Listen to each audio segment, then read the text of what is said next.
Kenpachi finally finds something that is worthy of his sword to go and slash than even his Shikai Nozarashi to slash. And what better way to test it out is with a meteorite. Yes, Grammy is now decided to drop a meteorite on Kenpachi because, you know, ice, fire, water, ground, nothing really works. So you know what? I'm just gonna fire a giant rock in the sky at this point. So it's like you see that Grammy is actually starting to enjoy this fight, and not to mention Kenpachi as well is just going, and it's just like the two are saying like, "Oh, you're shit, I'm shit." Like, come on, like.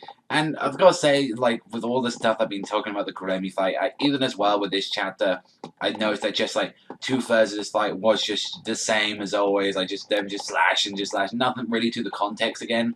I did find something interesting though within the fight is that when every time like he noticed like Kenpachi seems to notice that delay in his opponent, that the instant they delay he attacks them again, and that's a really interesting thing that he does while that, and he's like, even Gremi at this point was saying, you know, I can't even stop this sword, like what the fuck's happening, am I, and he was starting to imagine himself like that he was gonna lose, and it's like Kenpachi's like, yo, slap yourself, like it's like what the fuck are you doing? It's like, do you really just imagine yourself losing right now? And it's that's all put Grammy like it woken Grammy up, and he's saying, yeah, you'll regret this, and he's like, I've never had regrets, bitch, and he's just like, okay, I'll bring a fucking clone out, and I'll decide to fucking just drop a meteorite on you, and that is just literally how the chapter ends. It's like, oh, I'm gonna bring it out for Nozarashi, but for this chapter, like, it's been enjoyable, but it's like, just end this fight already. I'm really tired of the fight now. Like, I feel like it's mainly the opponent that Kenpachi's against. I just don't think Golemi is that interesting of a character than like with Kenpachi. But let me know what you think in the comment section down below, like about this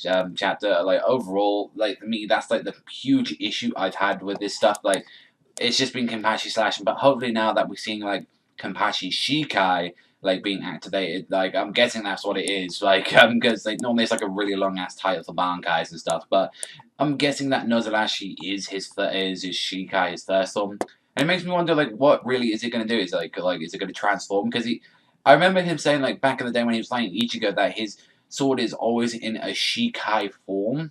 So maybe if you just say it in the name, because if you remember Ichigo's sword was always in a Shikai form, and by calling his name Zangetsu, it was a lot more powerful. So there's something I want to know about that, like what's happening with that whole thing. Like maybe is he going to get like a huge power boost enough to like actually kill it? Because you remember when he was fighting them, when he finally called out Zangetsu, he got a crazy power buff from it, and he was able to, you know, beat Kenpachi or like sort of draw with Kenpachi in the end.